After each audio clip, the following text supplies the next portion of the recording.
Atos dos Apóstolos, capítulo de número 13, versículo 6, diz a palavra de Deus. E havendo atravessado a ilha até Pafos, acharam um certo judeu mágico, falso profeta, chamado Bar-Jesus, o qual estava com o procônsul Sérgio Paulo, varão prudente. Este, chamando a si Barnabé e Saulo, procurava muito ouvir a palavra de Deus, mas resistia-lhes Elimas, o mágico, porque assim se interpreta o seu nome, procurando apartar da fé o procônsul. Todavia, Saulo, que também se chama Paulo, cheio do Espírito Santo, fixando os olhos nele, disse: ó filho do diabo, cheio de todo engano e de toda malícia, inimigo de toda a justiça, não cessas de perturbar os retos caminhos do Senhor? Eis aí, pois, agora contra ti a mão do Senhor. Ficarás cego, sem ver o sol por algum tempo. No mesmo instante a escuridão e as trevas caíram sobre ele, e andando à roda buscava a quem o guiasse pela mão. Então o procônsul, vendo o que havia acontecido, creu maravilhado da doutrina do Senhor. Até aqui. A igreja está em expansão, a igreja está em franco crescimento. E nos primeiros dias da igreja, a pregação do evangelho foi extremamente difícil, porque os primeiros dias da igreja, e não só os primeiros dias da igreja, mas a história da igreja é marcada por perseguição. E no princípio, especialmente, a perseguição era grande contra a igreja. E a igreja começa a fazer missões exatamente por causa da perseguição que a igreja está sofrendo. E um dos grandes perseguidores da igreja é exatamente Saulo de Tarso, que também, conforme diz o texto que lemos, se chamava Paulo. Algumas pessoas tendem a dizer que quando ele se converteu, ele mudou o seu nome de Saulo para Paulo. Não é isso que a Bíblia diz. Saulo é um homem de dupla cidadania, é um homem judeu e é um homem romano. O seu nome judeu é Shaul ou Saulo, chega para nós como Saulo, e em romano é Paulo. Então esse homem era um dos grandes perseguidores da igreja. E quando a Bíblia Sagrada diz que em perseguição contra a igreja, indo pelo caminho de Damasco, ele encontra com o Senhor. E quando ele encontra com o Senhor, a Bíblia Sagrada diz que o Senhor lhe diz: Saulo, Saulo, por que me persegues? E Saulo trava um diálogo ali com o Senhor, e Jesus lhe dá algumas orientações. Ele segue as orientações de Jesus. Ele encontra a fé, ele encontra a graça, ele é batizado, e ele passa a ser um seguidor de Jesus. Quando nós chegamos no capítulo 13 de Atos, nós encontramos aqui o relato da primeira viagem missionária que Paulo fez. Nós sabemos que o livro de Atos revela que ele fez 3 viagens missionárias. E o capítulo 13 nos mostra a sua primeira viagem missionária. O texto diz que o Espírito Santo mandou que separassem Barnabé e Saulo para uma missão. E eles saem em missão. Eles saem pregando o evangelho, eles saem visitando as sinagogas, eles saem anunciando o evangelho aos judeus, porque a salvação vem dos judeus e Jesus veio para os que eram seus, conforme ele diz no Evangelho de João, capítulo 1, versículo 11. Ele veio para os seus, mas no momento que os seus o rejeitaram, ele foi buscar os outros, ele foi buscar as outras ovelhas que não estavam no aprisco. E por causa disso, o santo Evangelho de Deus chegou até nós. Nós somos essas ovelhas que não estavam no aprisco, mas éramos suas ovelhas. E Paulo foi o precursor do Evangelho, na difusão do Evangelho, para aqueles que não eram judeus, ou seja, para os gentios, para nós. E Paulo sai pregando o Evangelho. O relato que lemos, ele localiza-se no tempo entre o ano 45 e o ano 47 da era cristã. Quando eles chegam a Pafos, Pafos é na região de Chipre, capital de Chipre, que era exatamente a terra de Barnabé. Era natural de Chipre, Barnabé, que também era chamado de José da Consolação. E a Bíblia Sagrada diz que quando eles chegam ali, eles encontram um homem que é judeu, chamado Bar Jesus. E esse homem que é judeu, chamado Bar Jesus, o texto diz que ele assistia ao procurador, ou seja, ao procônsul romano. Ele dava assistência espiritual ao procônsul romano chamado Paulo Sérgio, ou Sérgio Paulo. Quem era ou o que era um procurador? Para você ter uma ideia, um procurador era uma espécie de governador, era de fato o governador de uma província. Para que você entenda o que é uma província seria o que nós temos no Brasil como um estado. Então Sérgio Paulo seria como o governador de um dos estados do Brasil. Agora imagine você ter acesso direto ao governador do estado. Você prestar assistência espiritual ao governador do estado. Você poder estar lado a lado com o governador, aconselhar o governador.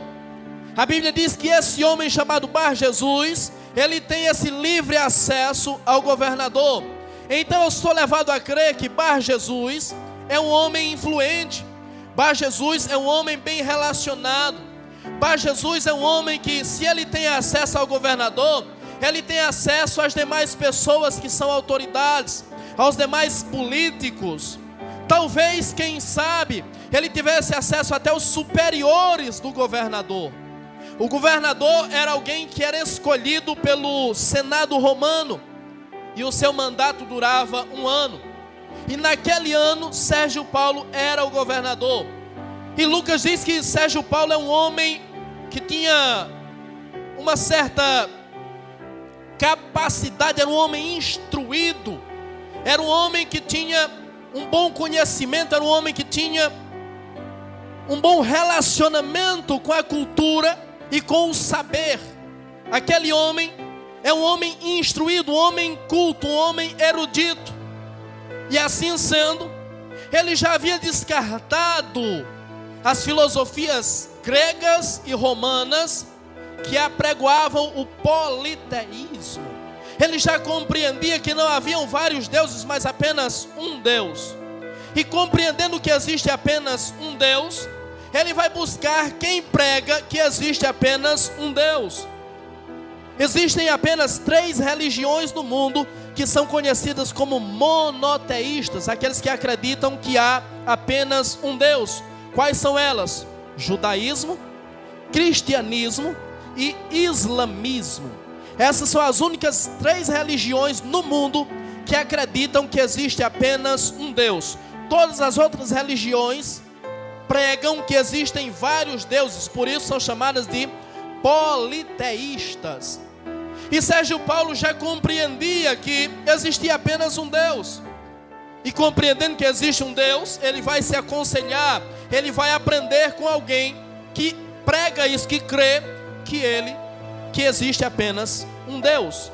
E o homem que ele procura é exatamente esse homem chamado Bar Jesus, que a Bíblia também nomina como Elimas. Então esse homem é um homem extremamente bem relacionado, um homem influente, um homem que tinha uma certa influência, um homem que tinha acesso a lugares que outras pessoas não tinham, um homem que podia fazer coisas, podia falar coisas que outras pessoas não podiam.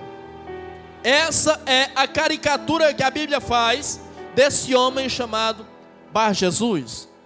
Mas a primeira informação que a Bíblia dá sobre este homem é que ele é mágico. Em algumas traduções aparece a palavra encantador. Diz que ele é mágico e diz que ele é falso profeta. Quando a Bíblia diz que ele é mágico, ele está envolvido com a magia. Ele praticava a magia. E essa foi uma das advertências que Deus deu a seu povo, desde que o povo estava para conquistar a terra prometida. Que quando adentrassem a terra prometida, eles não deveriam se envolver com as artes mágicas dos povos daquelas terras. Eles não deveriam se envolver com a religiosidade dos povos daquela terra. Mas o texto diz que esse homem era mágico. A magia está relacionada com astrologia. A magia está relacionada com adivinhação. E quando nós falamos sobre adivinhação, você engloba aí todos os meios de adivinhação: leitura de mão, búzios, tarô, baralho. Todas essas práticas de adivinhação estão envolvidas dentro da magia. Quando nós falamos dessas coisas, nós falamos sobre necromancia, ou seja, a invocação de espírito dos mortos. Nós falamos sobre feitiçaria. Nós falamos de pessoas que têm sonhos, que têm visões. Nós falamos de pessoas que praticam exorcismos. Tudo isso está envolvido dentro da magia. Todas essas são vertentes da magia. E se Deus havia advertido que o povo não deveria se envolver com a magia, com as artes mágicas, nós percebemos que Elimas, sendo judeu, ele havia desobedecido a Deus e estava buscando amparo espiritual em várias outras coisas. É importante que você saiba que quando nós falamos sobre artes mágicas, quando nós falamos sobre mágicos, e eu tenho certeza que você já teve a oportunidade de ver mágicos, se não pessoalmente, alguns já viram mágicos pessoalmente, e se vocês não viram mágicos pessoalmente, mas com certeza pela internet ou pela TV, vocês já viram mágicos. E os mágicos fazem coisas que nos deixam de boca aberta. Os mágicos fazem coisas que nos deixam de queixo caído e ficamos pensando: como é possível alguém fazer aquilo? É óbvio que existem pessoas que praticam truques, mas é importante que eu lhe diga: nem tudo que o mágico faz, de fato, é truque. Quando nós estudamos sobre a magia, nós entendemos e aprendemos que muitas artes mágicas são provindas de espíritos malignos. Existem coisas que os mágicos fazem que são reais. Existem coisas que os mágicos fazem que não são truques. Existem coisas que são influenciados e praticados por espíritos malignos. São demônios que atuam na vida daquele mágico para que ele possa obter e realizar coisas sobrenaturais. O mágico é alguém que é visto como alguém que tem um poder sobrenatural, um poder sobre-humano. E quando eu compreendo isso, e a Bíblia me revela e me relata isso sobre Bar Jesus, eu compreendo que a Bíblia está dizendo que ele é falso profeta e que ele é mágico. Logo, a Bíblia está me dizendo que o falso profeta, e nós vamos trazer para o cristianismo, porque o nome Bar Jesus significa filho de Jesus. Então eu posso espiritualizar esse texto e compreender que esse texto muitas vezes pode se aplicar perfeitamente a um crente. E a primeira coisa que eu aprendo é que o falso não se contenta com o evangelho. Para quem é filho de Deus, de fato, de verdade, para quem é cristão, o evangelho lhe basta. Porque o evangelho é o poder de Deus para a salvação de todo aquele que crê. Mas aquele que é falso não se contenta com o evangelho. O evangelho nunca lhe será suficiente. Então ele vai buscar várias outras coisas. Existem pessoas dentro da igreja que continuam praticando artes mágicas, continuam buscando artes mágicas, continuam crendo em superstições do seu passado.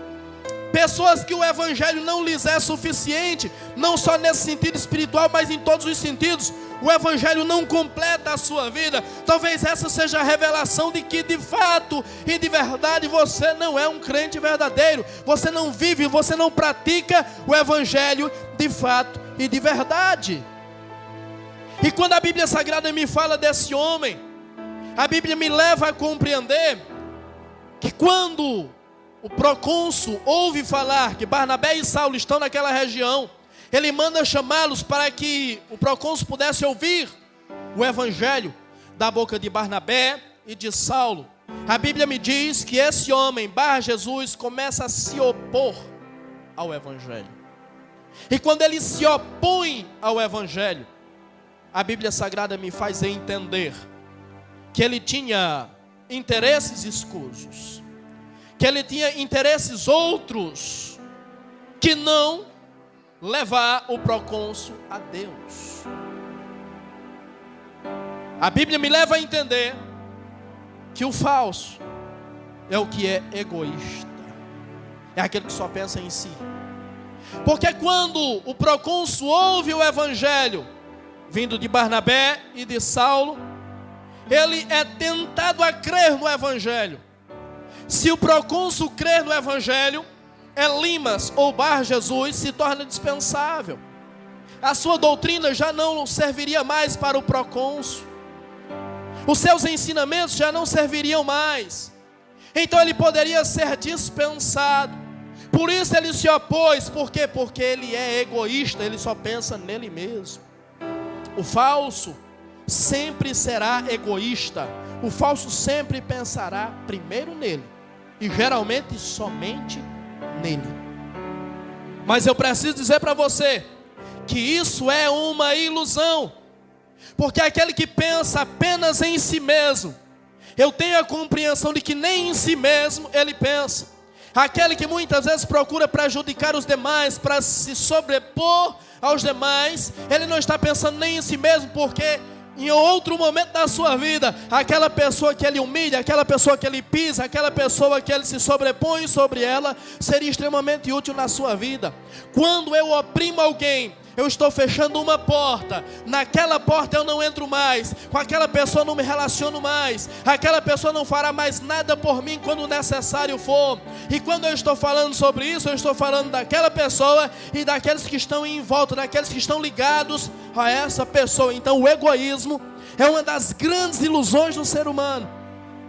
O homem, a mulher que é egoísta, pensa apenas em si mesmo. Na realidade, nem em si mesmo ele pensa, nem em si mesmo ela pensa. Quando a Bíblia me fala sobre este homem e me diz que ele se opôs à pregação de Paulo, ele se opôs ao evangelho, pela consequência que ele teve, eu sou levado a compreender que a oposição ao evangelho é algo que pode custar muito caro para nós. E muitas vezes nós estamos nos opondo ao evangelho sem até mesmo nos dar conta. Nós estamos nos opondo ao evangelho sem percebermos. Quando é que nós nos opomos ao evangelho? Eu estou falando de crentes, eu não estou falando de ímpios, eu não estou falando de pecadores, visto que eles vivem na desobediência. Quando é que nós nos opomos ao evangelho? Quando nós não nos submetemos a ele. A partir do momento que eu não me submeto ao evangelho, a partir do momento que eu me contraponho ao evangelho, a partir do momento que eu questiono o evangelho, a partir do momento que eu tento refutar o evangelho, a partir do momento que eu tento contradizer o evangelho, a partir do momento que o evangelho me diz: faça isso, viva dessa forma, viva dessa maneira, e eu quero viver da minha forma, e eu quero viver da minha maneira, eu não sou subserviente ao evangelho, eu também estou me contrapondo ao evangelho. E contrapor-se ao evangelho pode ser fatal. Não se contraponha àquilo que Deus lhe está orientando, porque isso pode lhe custar muito caro. Elimas agora está vendo todo o seu glamour, toda a sua glória ameaçada. E por que ele está vendo tudo isso ameaçado? A sua posição ameaçada, a sua influência ameaçada. Porque Elimas construiu a sua história em cima de mentira e em cima de engano. E aquele que constrói a sua vida em cima da mentira e em cima do engano, inevitavelmente cairá. Mais cedo ou mais tarde, aquele que viveu, aquele que edificou a sua vida sobre a mentira e sobre o engano, inevitavelmente cairá. A mentira dura por um tempo, mas ela não dura para sempre. Ela não prevalece para sempre. Mas a verdade, quando ela é anunciada, a verdade, quando é proclamada, a verdade, quando chega nas nossas vidas, ela é permanente, ela é eterna. O apóstolo Paulo, escrevendo aos Coríntios, capítulo de número 13, versículo de número 8, da sua segunda carta, ele diz: nada podemos contra a verdade, senão em favor da própria verdade. Elimas mentiu e enganou até aquele dia, mas quando a verdade chegou, ele se sentiu ameaçado. Ele sabia que a sua glória, ele sabia que o seu momento havia acabado. Por isso ele quis se opor ao evangelho. O falso é aquele que quer estar acima do evangelho. O falso é aquele que quer estar acima da palavra de Deus. O falso é aquele que quer estar acima da vontade de Deus. Aquele que chama a glória para si. Aquele que não busca a glória do Pai. Sendo que o próprio Jesus disse: eu não vim para a minha glória, eu vim para a glória do Pai. Eu não vim fazer a minha vontade, eu vim fazer a vontade do Pai. A pergunta que eu faço para você hoje é: será que você, em algum momento, em alguma situação, em alguma circunstância, você se identifica com Bar Jesus? Será que a sua vida hoje é uma verdade? Ou será que a sua vida é uma mentira? Faça essa análise sobre a sua vida. Será que o que você viveu até hoje, de fato, é uma verdade? Ou é uma ilusão? Será que o que você construiu até hoje é uma verdade ou é uma ficção? Você vive de fato a verdade? A sua vida é verdade? Você transparece de fato aquilo que você é, aquilo que você acredita? Ou será que nós temos vivido uma vida de aparências? Pois eu sinto em te dizer: se a vida for uma mentira, se a vida for de aparências, ela ruirá. Se a vida for de aparências, ela cairá. Se a vida for de aparências, a verdade vai se revelar. A verdade vai se manifestar. A história do cristianismo está repleta de exemplos de homens e mulheres que viveram de aparências, mas em um momento da sua vida revelaram quem de fato eram. Não se consegue sustentar uma mentira que se tenta passar por verdade por muito tempo. Não se consegue sustentar um personagem que se cria. Ainda hoje foi lido aqui, foi falado sobre hipócritas. E quem são os hipócritas? Vem do grego hipócritan, que é a mesma palavra que é usada para atores. O hipócrita é aquele que atua. O hipócrita é aquele que representa. O hipócrita é aquele que exerce um papel. Quando você assiste uma novela, você está vendo um personagem ali, mas aquele personagem nada tem a ver com a pessoa que está representando. Entre aspas, aquele personagem, aquela pessoa está sendo hipócrita. Ela está representando uma coisa que não é a realidade. Ela está expressando crenças e valores que de fato a pessoa por trás do personagem não acredita. Se muitas vezes nós temos sido esses hipócritas, nós temos vivido um personagem que nós criamos, chegará a hora que essa máscara vai cair. Chegará a hora que esse personagem vai ruir. Chegará a hora que esse personagem deixará de existir. Paulo, escrevendo a sua segunda carta a Timóteo, ele fala sobre alguns. Ele fala de Demas, por exemplo, que amou o presente século e o abandonou. Ele fala de Alexandre o Latoeiro. Vários personagens bíblicos com o tempo mostraram que de fato eram. E João, na sua primeira carta, vai dizer: saíram do meio de nós porque não eram dos nossos. Não dá para representar a vida inteira. Não dá para viver um personagem a vida inteira. E a pergunta continua: a sua vida hoje é realidade? é você mesmo, ou você é um personagem, ou você é uma mentira, ou você está construindo alguém que para a sociedade deveria ser, alguém que para a congregação deveria ser. Não, seja você mesmo. Se você encontrou com Cristo, entregue-se por inteiro a Ele, entregue-se por inteiro a Ele, viva a plenitude do Evangelho, porque o personagem uma hora vai ruir, o personagem uma hora vai cair. Elimas, ou Bar Jesus, está percebendo que a sua vida de mentira está chegando ao fim. Ele está percebendo que ele enganou até aquele dia, mas a partir daquele dia, acabou. Ele não vai conseguir enganar mais. E o apóstolo Paulo prega o Evangelho. E para que o apóstolo Paulo prega o Evangelho? Para expor a verdade, mas também para expor a mentira e o engano de Bar Jesus. O apóstolo Paulo atua aqui como um apologeta, que de fato era um exímio apologeta ou apologista, um defensor da fé. E o apologista dentro da igreja hoje, ele é menosprezado. O apologista dentro da igreja hoje, ele é vítima de preconceito. Por quê? Porque o apologista, na visão de muitas pessoas, é aquele que só julga.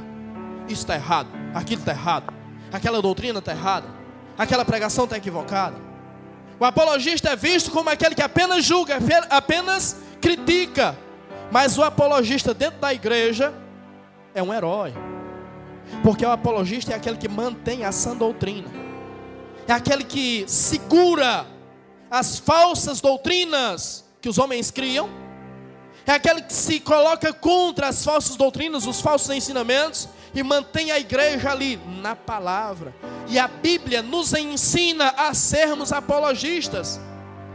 Quando Paulo escreve a Timóteo, ele diz: prega a palavra, insta, quer em tempo, quer fora de tempo, pregue a palavra. A Tito ele dá a mesma orientação: pregue a palavra. Aos Filipenses ele nos ensina a defendermos o Evangelho. Então o apologista é extremamente essencial dentro da igreja de Cristo, porque ele vai expor o erro doutrinário.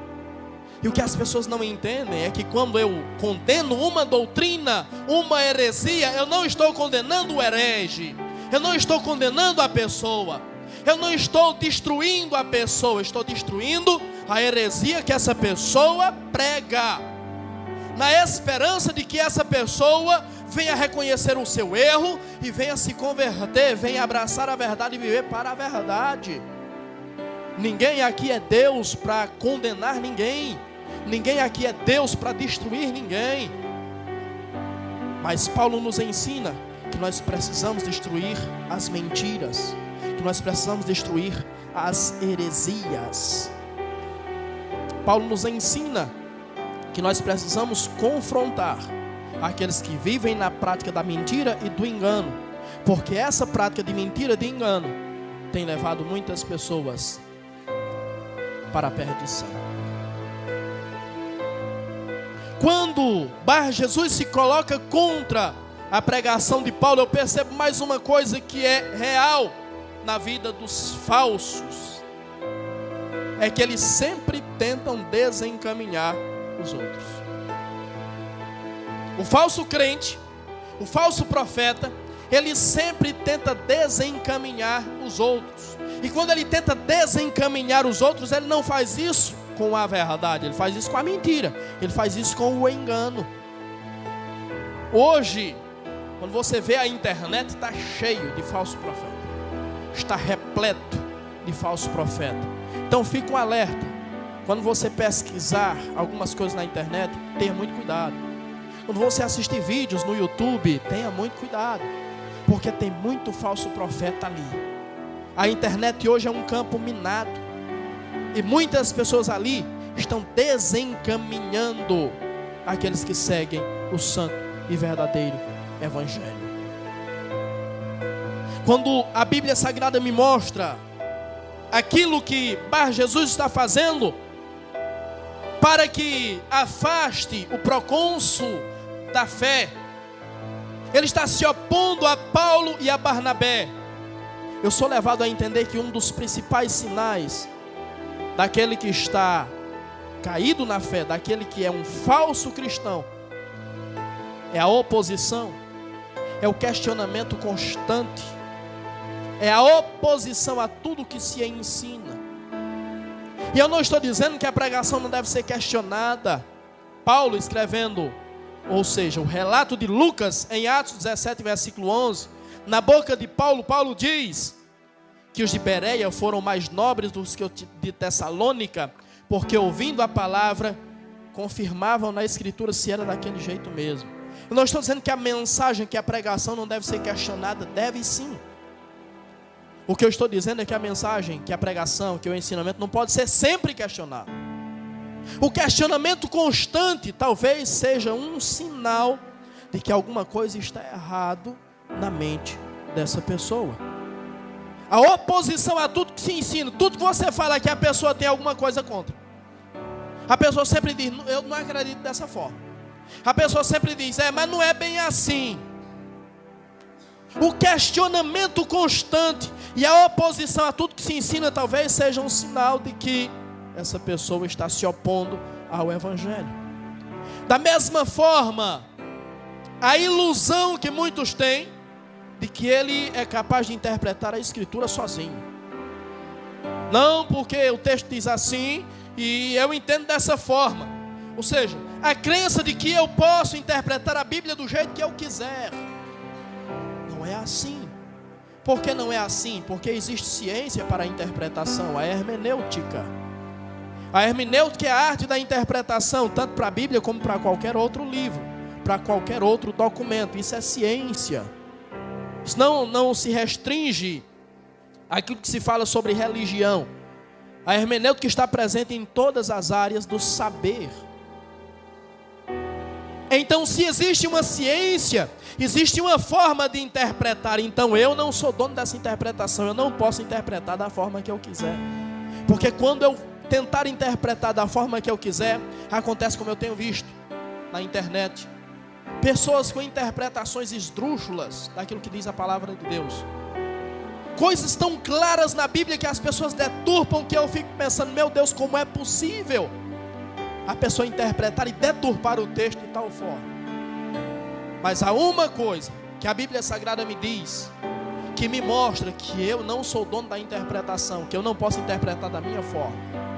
Segunda carta do apóstolo Pedro, capítulo 1 e versículo 20, ele diz que a Escritura não é de particular interpretação. Para que eu compreenda a Escritura, é necessário que eu tenha preparo, é necessário que eu tenha a iluminação do Espírito Santo.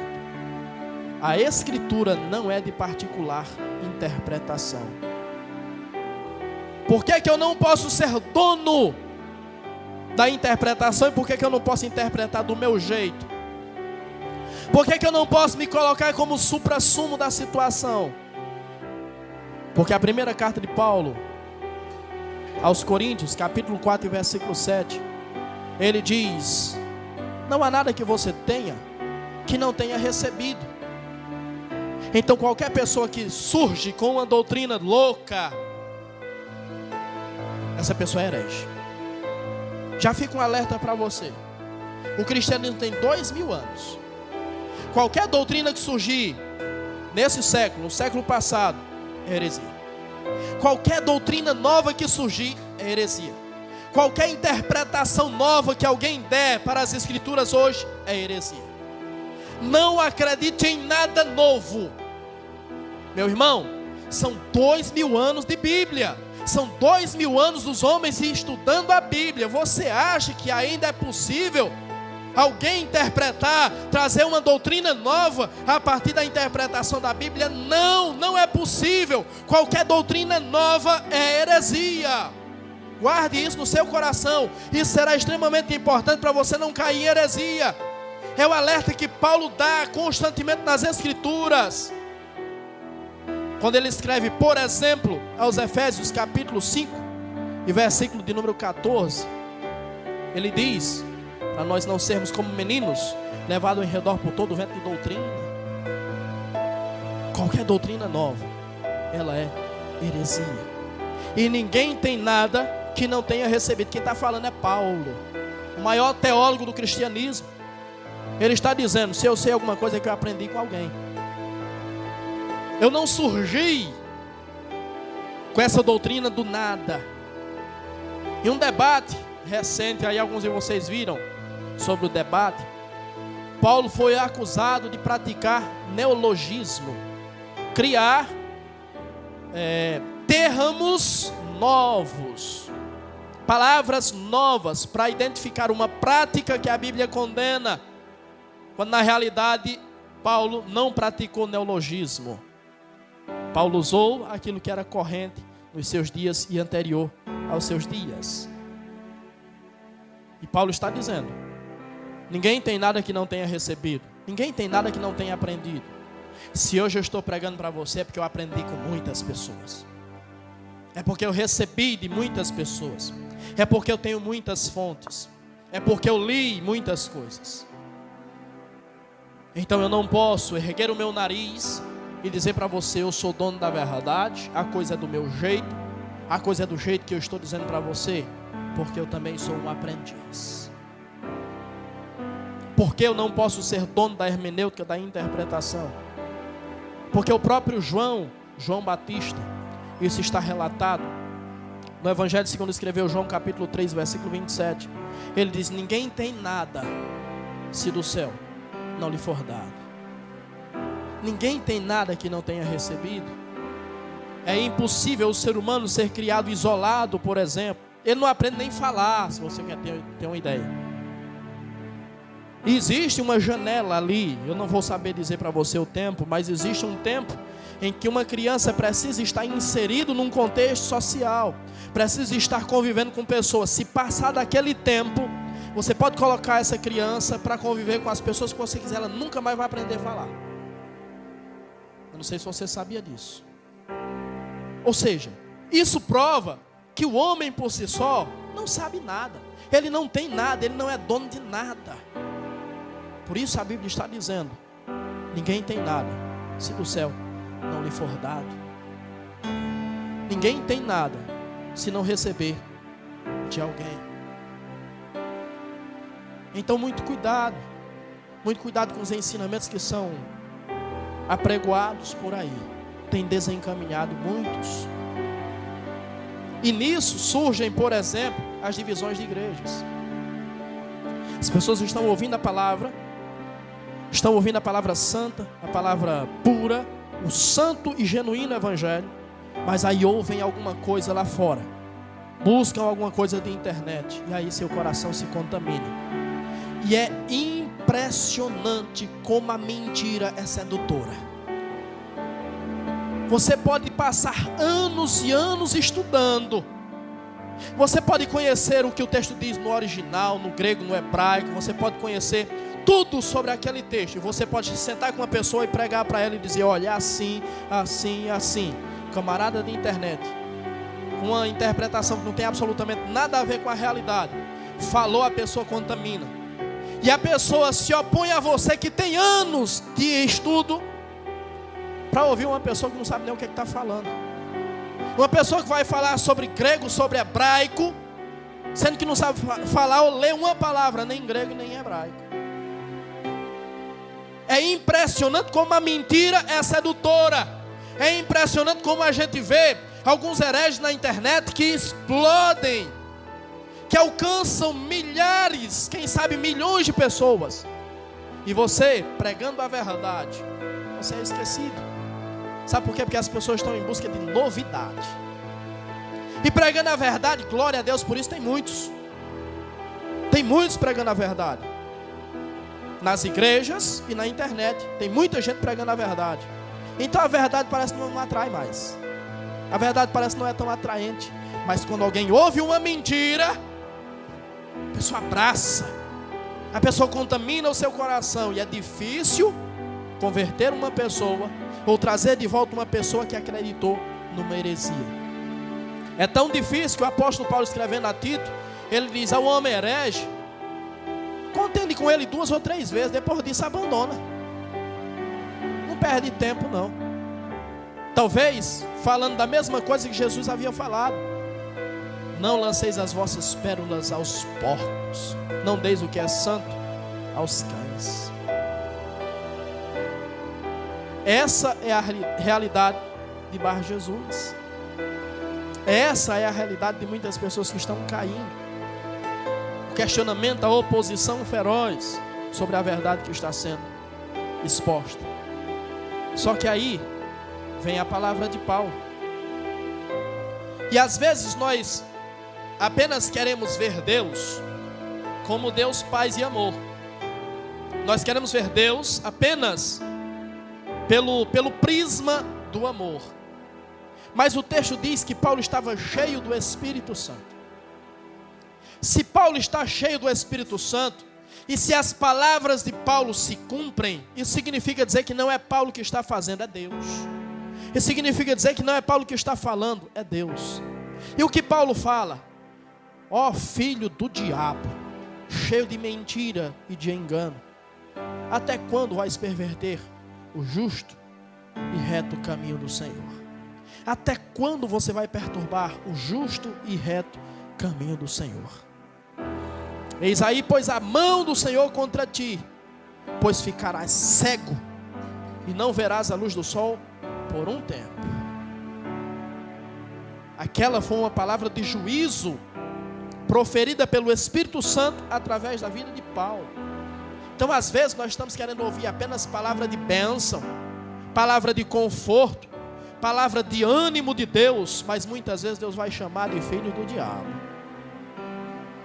Muitas vezes Deus vai expor na nossa cara que nós estamos pervertendo o justo e reto caminho do Senhor. Muitas vezes Deus vai expor na nossa cara que nós estamos cegos. Muitas vezes Deus vai pesar a sua mão sobre as nossas vidas. E a pergunta que eu faço é: está cego? Você está cego? Você não consegue mais ver a luz do sol por algum tempo? Ou de um tempo para cá você não consegue mais ver a luz do sol? Você sabe quem é o sol? O sol da justiça, profetizado por Malaquias. Você não consegue mais ter esperança? Você não consegue mais ver sentido para nada? Você não consegue ver mais sentido na vida? Você não consegue ter mais motivação para andar? Eu sinto muito em te dizer, mas talvez a mão dele comece a pesar sobre você. E a Bíblia Sagrada diz, carta aos Hebreus, capítulo 10, versículo 31, horrenda coisa é cair nas mãos do Deus vivo.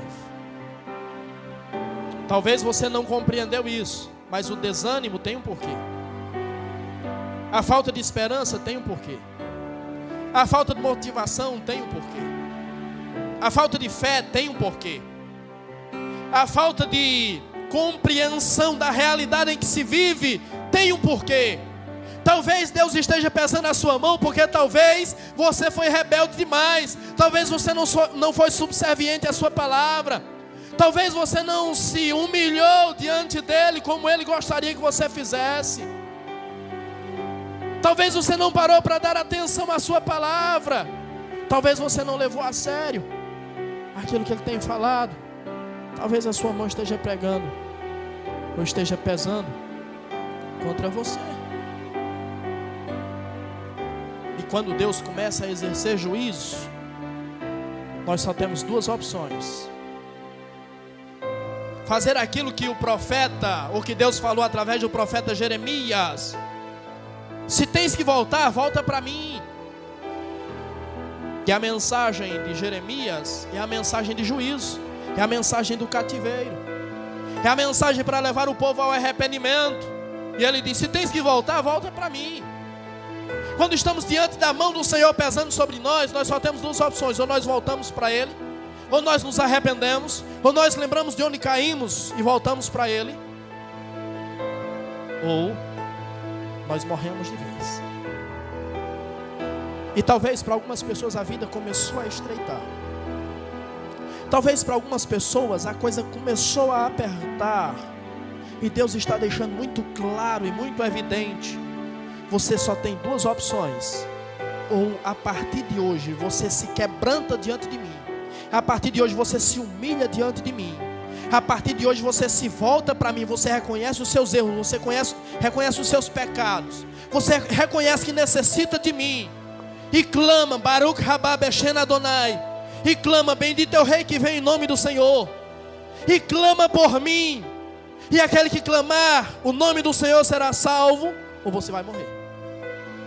E quando eu digo morrer, eu não estou falando no sentido pleno da palavra, no sentido literal da palavra, eu estou falando espiritualmente.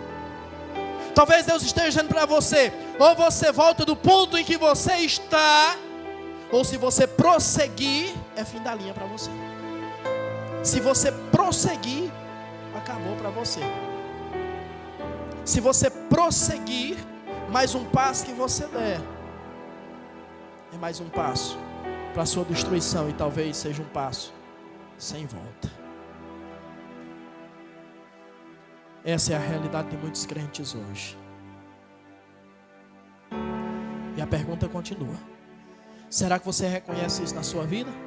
Está cego, não consegue ver nada, não consegue enxergar nada, não consegue discernir nada. Deus está falando, Deus está fazendo, Deus está operando e você não consegue ver nada. Não consegue ver a atuação do sol da justiça. Não consegue ter fé, não consegue ter esperança, não consegue ter motivação.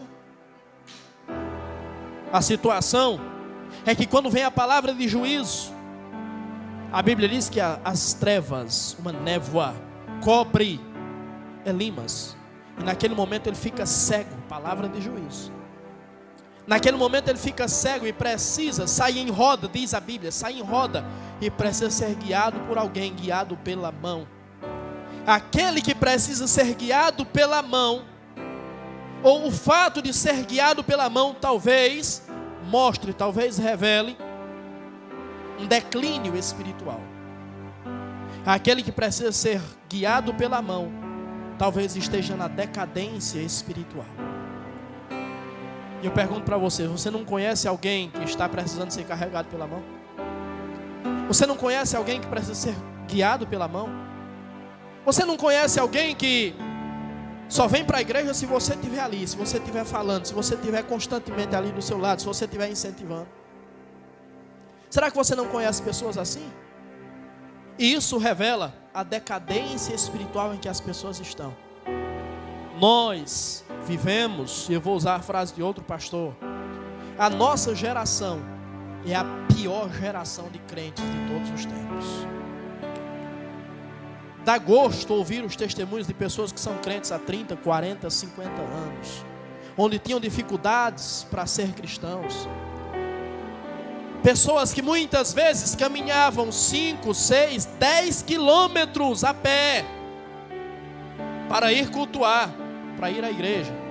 Hoje nós temos para todo gosto, igreja para todo gosto, na esquina da rua.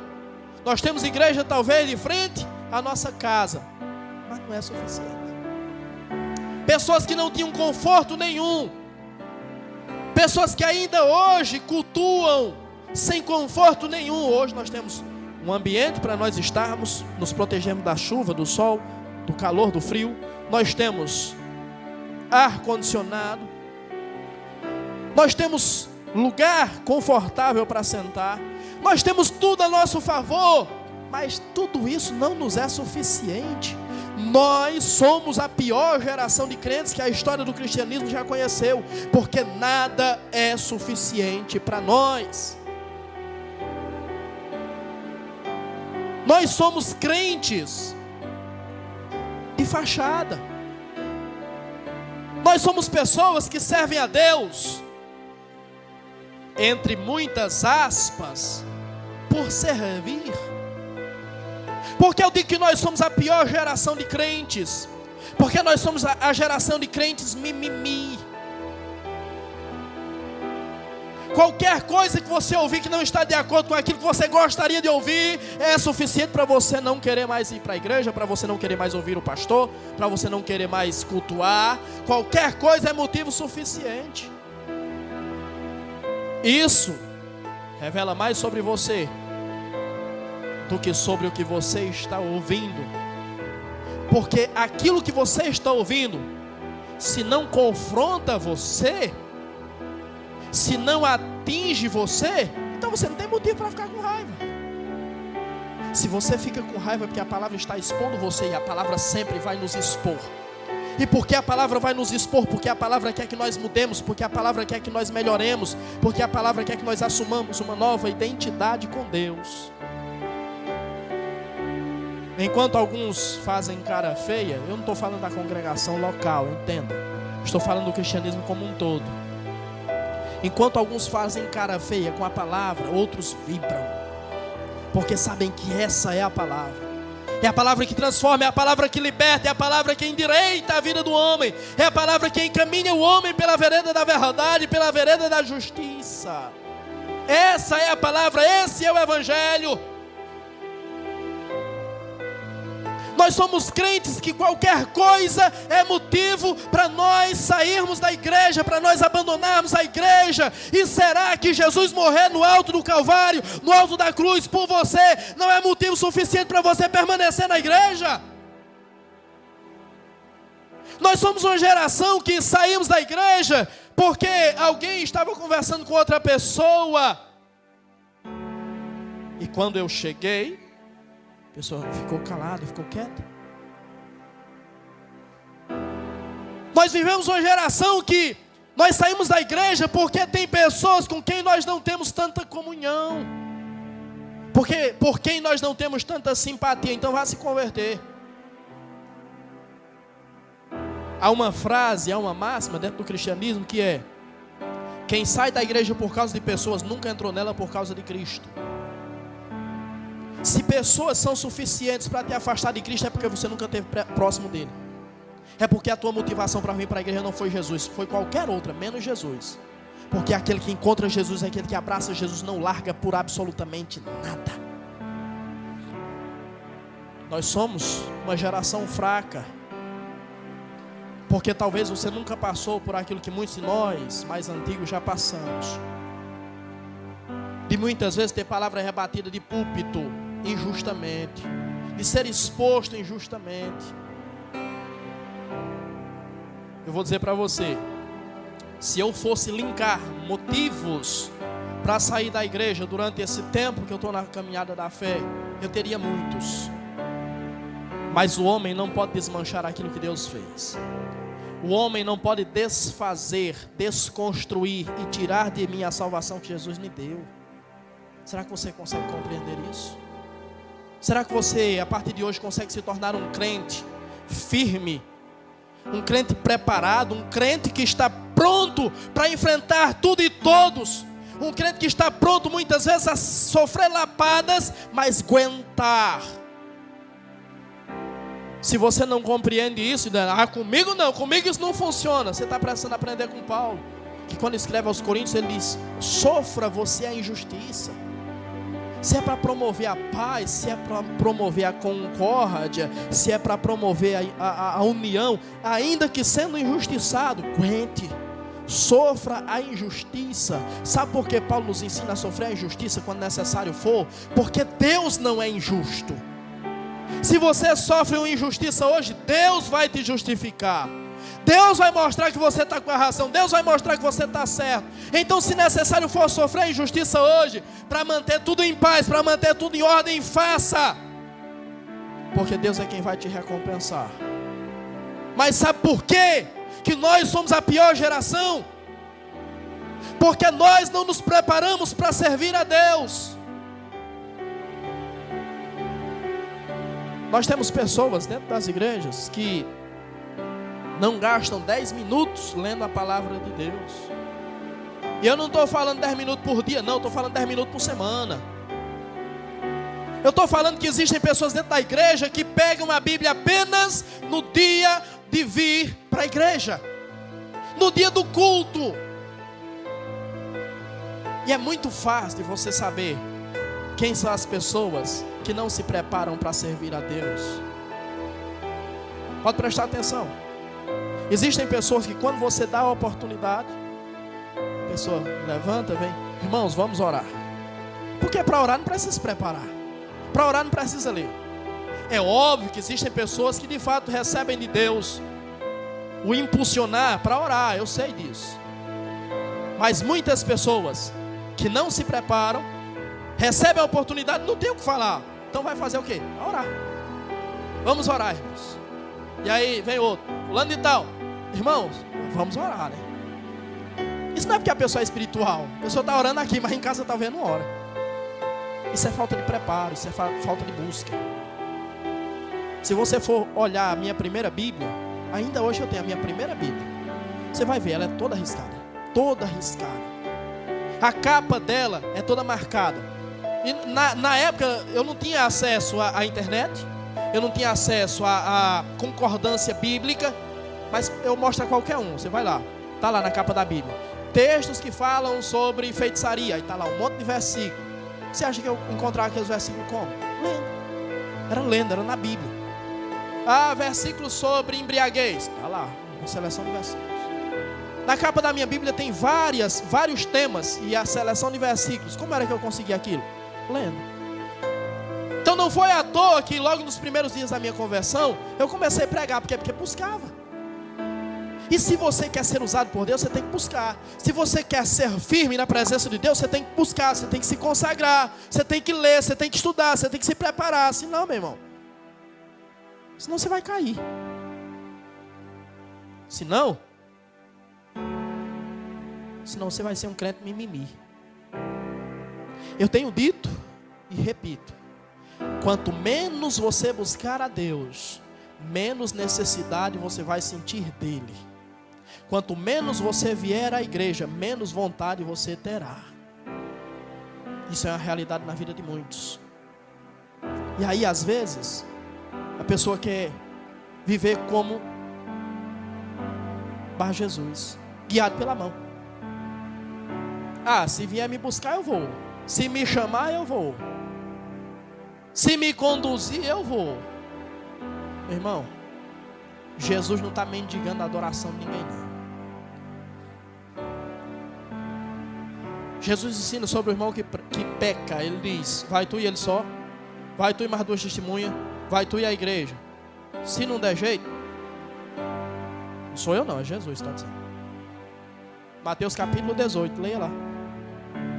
Então às vezes a gente quer viver só na dependência dos outros. A gente quer viver na dependência da pregação do pastor no domingo. Não vá nessa não, que você cai. É muito pouco. Deus tem muito mais para você. A gente quer viver apenas guiado, conduzido, carregado no colo pelos outros. Não vá nessa não. Eu tenho dito e repito mais uma vez: eu não posso viver a vida espiritual de ninguém. Eu posso mostrar o caminho, eu posso dar a instrução, mas quem tem que viver a sua vida espiritual é você. Faça a sua parte. Faça a sua parte e você vai estar de pé. Não faça a sua parte e não tem pastor que te sustente. Não tem evangelista que te sustente. Não tem missionário que te sustente. Não tem intercessor que te sustente, porque você não está buscando. E quem não se alimenta morre. Não tem jeito.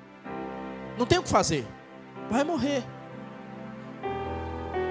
Talvez você esteja precisando ouvir isso que Deus está falando com você, porque talvez essa seja a sua identidade. Mas Jesus está vendo a sua glória ameaçada. E agora ele vai ser lançado no mar do esquecimento. Vai ser recolhido a sua insignificância. As suas mentiras vão ser expostas. Talvez a realidade que nós vivemos hoje reflete quais são os nossos princípios, quais são as nossas raízes, quais são as nossas bases. O que de fato está acontecendo com Bar Jesus agora é apenas a revelação de quem de fato ele é. Ele é um falso profeta. Ele é um praticante de artes mágicas. É isso que ele é.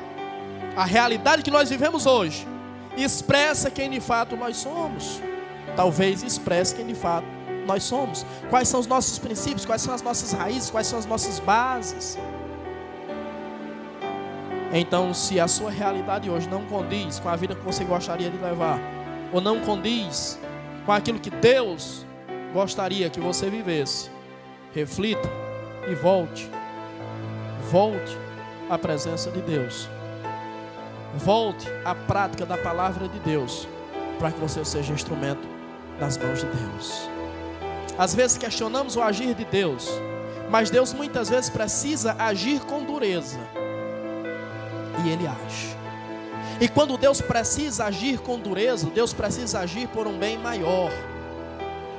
Qual é o bem maior? Nesse caso, é preservar a fé, é preservar a verdade, é expor a verdade. Deus não vai permitir que o caminho seja vituperado, envergonhado, pervertido. Então se prepare que muitas vezes na sua vida, na sua caminhada, Deus vai agir com dureza. E por que Deus age com dureza? Porque nós somos duros muitas vezes. Quando você pega uma haste de ferro, uma barra de ferro, aquilo é duro. E muitas vezes para entortar ou desentortar, tem que dar marretada, tem que dar pancada, tem que bater forte, senão não consegue. Às vezes nós funcionamos dessa forma. Deus precisa fazer isso conosco, mas Deus faz isso por um bem maior. Deus, quando bate, Deus não bate para destruir. Ele diz: eu repreendo e castigo a todos que amo, e açoito a todos que aceito como filho. Quando Deus fala com dureza, Deus fala para o nosso bem e não para nos destruir. O procônsul, vendo tudo que Paulo fez, ouvindo a pregação de Paulo, creu. Creu na doutrina. Ele não creu por causa do homem que ficou cego. Ele creu na doutrina. Por quê? Porque o procônsul é um homem instruído. O procônsul é um homem elucidado. E ele creu na doutrina. Na doutrina de Paulo. Até então ele acreditava na doutrina de Bar Jesus. Mas quando ouviu a doutrina de Paulo, ele disse: aqui está a verdade. Essa é a verdade. Cuidado. Fica mais uma vez o alerta para você. Cuidado nos ensinamentos que você tem recebido por aí. Cuidado nos ensinamentos da internet. Seja sábio, seja instruído, seja prudente, tenha discernimento para crer na doutrina verdadeira, para crer na verdade da palavra de Deus. Isso revelará a sua prudência. Isso revelará a sua capacidade, a sua sinceridade. Quem é sincero com a verdade e quem está em busca da verdade dificilmente será enganado, porque não se contenta com tudo que recebe. Sempre quer mais de Deus. Amém? Foi essa a palavra que Deus mandou para você nessa noite. Em nome de Jesus.